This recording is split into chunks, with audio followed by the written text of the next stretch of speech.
Stunning new details in a very disturbing case out of eastern Oklahoma. It is making national headlines. An 11-year-old gives birth inside her home in Muskogee with zero medical care.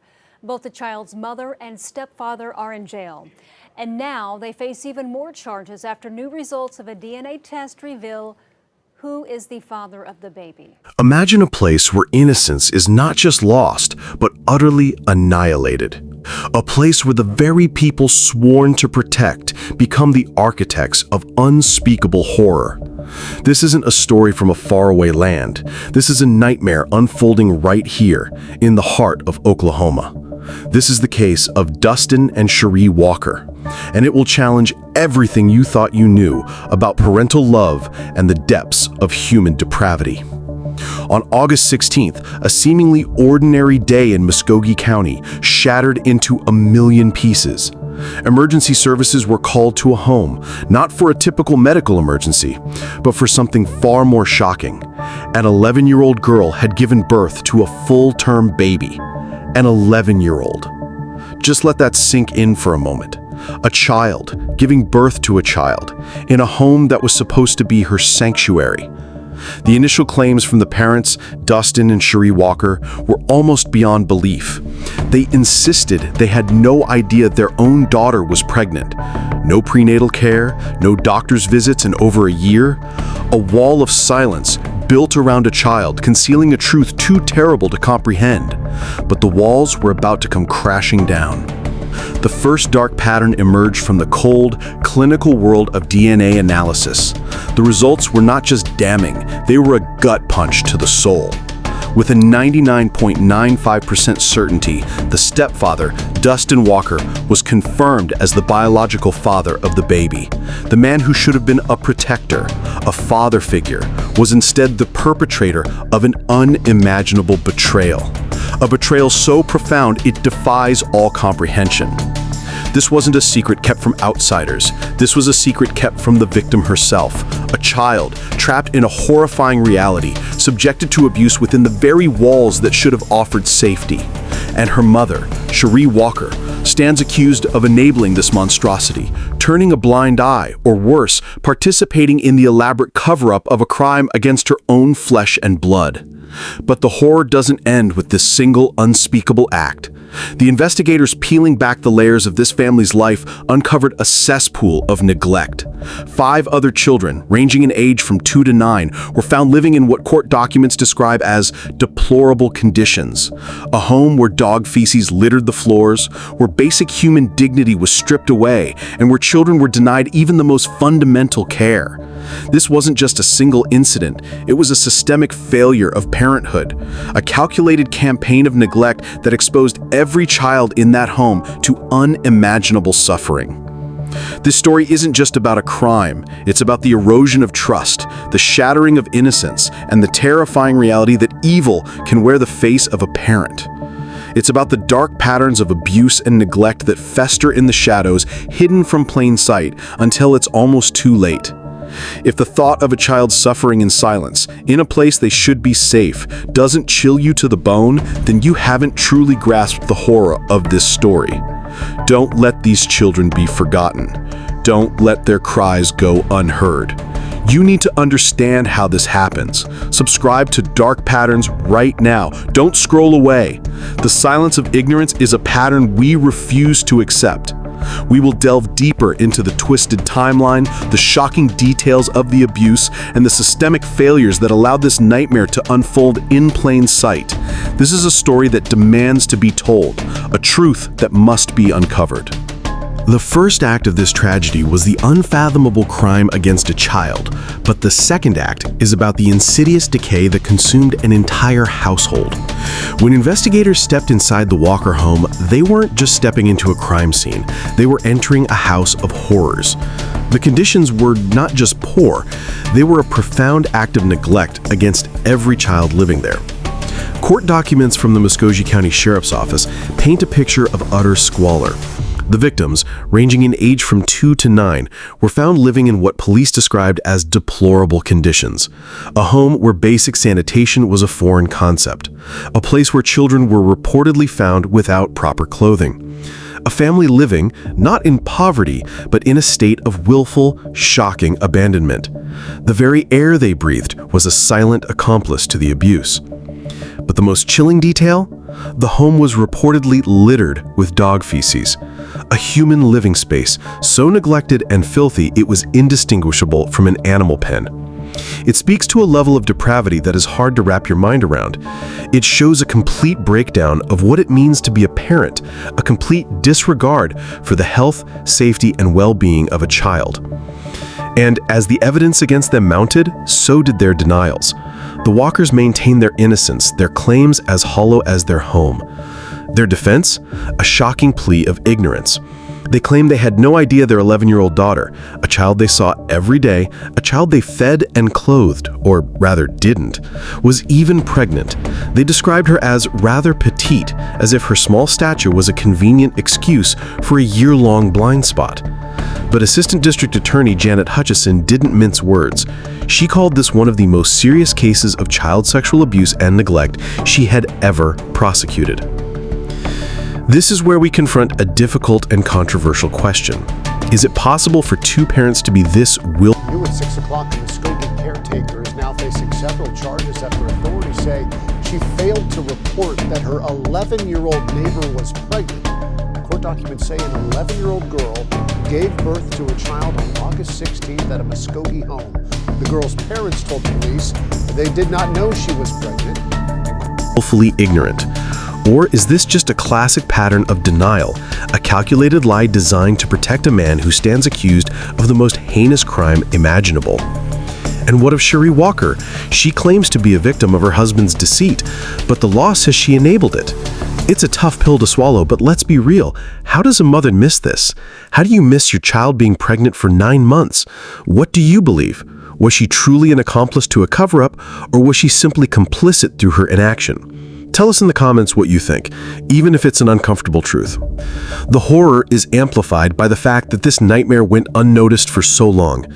The children were reportedly homeschooled, a detail that brings up a contentious point of debate. While homeschooling can provide a nurturing environment, in this case it may have served as a perfect isolation chamber, cutting these children off from the outside world and from the very teachers and school nurses who were trained to spot the subtle signs of abuse. A system meant to protect children failed them because the doors were kept shut. The arrest of Dustin and Cherie Walker sent shockwaves, not just through Muskogee County, but across the nation. The public reaction was swift and merciless. Online comments and social media posts were a torrent of outrage, a collective scream of disbelief at the evil that could fester so close to home. People were horrified, not just by the sexual abuse, but by the cold, calculated neglect of all 6 children. The pictures of a home littered with dog feces and filth served as a stark visual metaphor for the psychological and emotional squalor the children were forced to endure. In the courtrooms, the wheels of justice were set in motion, but with a horrifyingly slow and methodical grind. Dustin Walker was formally charged with first-degree rape and child sexual abuse, while Cherie Walker was charged with enabling child sexual abuse. Both faced multiple counts of felony child neglect, charges that could send them to prison for life. But this case isn't just about the parents. It's about the silent failures of a community. The children were reportedly homeschooled, a detail that brings up a difficult, polarizing question. Do we as a society do enough to check on homeschooled children, or does a system meant to provide educational freedom inadvertently become a perfect breeding ground for isolation and abuse? We want to know your take on this. Head down to the comments and let us know what you think. Do we need more oversight? Or is it an overreach of a system already stretched too thin? The Muskogee County Assistant District Attorney, Janet Hutchison, has been outspoken, her voice filled with a mix of professional outrage and personal heartbreak. She called the case horrific and one of the most, if not the most serious child sexual abuse and neglect cases she has ever prosecuted. She spoke of the 11-year-old victim's trauma, a trauma so profound that it will be a part of her life forever. And yet, she had no prior record, no reported history with DHS. This is a terrifying dark pattern in itself. The ability of evil to hide in plain sight, to wear a mask of normalcy, and go undetected. The Walkers' family members have even come forward, defending them. The grandmother of the children told a news outlet that her daughter and son-in-law are not monsters. She said they love those children. They love them. It's a statement that, for many, is a hard truth to swallow. How do you reconcile a statement of love with the cold, hard facts of the case? It raises another controversial point. Is it possible for a parent to love their children and still be capable of such unimaginable cruelty? It's a question that challenges our fundamental understanding of family. The legal process is now the only path to justice. But can the courts truly deliver justice in a case this complex? Can a prison sentence ever truly atone for the pain inflicted on a child? The trial will be a long and arduous process, filled with DNA evidence, forensic analysis, and emotional testimony. The defense will likely try to discredit the evidence and portray the Walkers as loving but overwhelmed parents. But the evidence against them is overwhelming, and the community is demanding a full accounting for their actions. The victims, now in protective custody, have a long road ahead of them, a road to healing that may never truly end. You've seen the darkness in this story. You've heard the facts that are almost too painful to believe, and you've seen how close to home this kind of evil can be. You can try to look away, to tell yourself this is just a story about someone else, that it couldn't happen in your community, in your neighborhood. But the truth is, the only thing separating us from this kind of horror is awareness.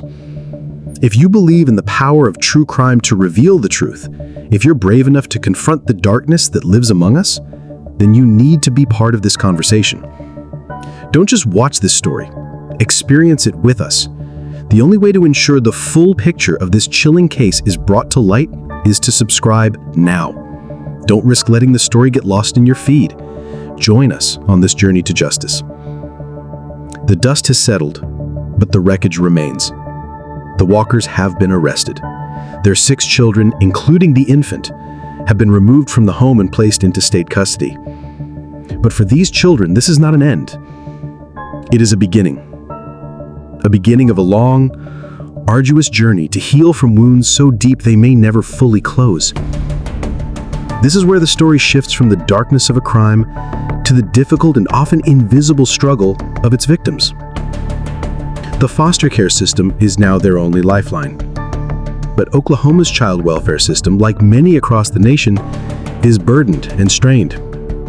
It's a system often described as being in a state of perpetual crisis, overwhelmed by an influx of cases, understaffed and underfunded. It's a system that, while well-intentioned, can sometimes feel like a second-hand trauma. For these children who have known only chaos and neglect, the new reality of a structured, unfamiliar life can be terrifying. It's a new, dark pattern in their lives, a series of placements, new faces, and an endless cycle of therapy sessions to try and make sense of the unthinkable. But let's be blunt about something that many people don't want to confront. When a child endures what these children have endured, the trauma is not a memory. It is a permanent part of their being. Research shows that children who experience extreme neglect and abuse often face a lifetime of challenges. They're more susceptible to developmental delays, emotional disorders, and difficulty forming healthy relationships. The scars of this case aren't just a physical testament to the filth and neglect they endured. The scars are neurological. They are embedded in the very architecture of their brains. The young mother, barely a child herself, will face a particularly complex and difficult road. She must not only heal from her own trauma, but she must also learn how to be a mother to a child who is also a victim. The baby, born into this horrifying reality, will carry a different kind of burden. The science is clear. A child's development is profoundly impacted by their environment. The lack of prenatal care, the stress of the birth, the exposure to a chaotic and abusive environment in their first moments of life, it's all a part of their story, a part they didn't ask for.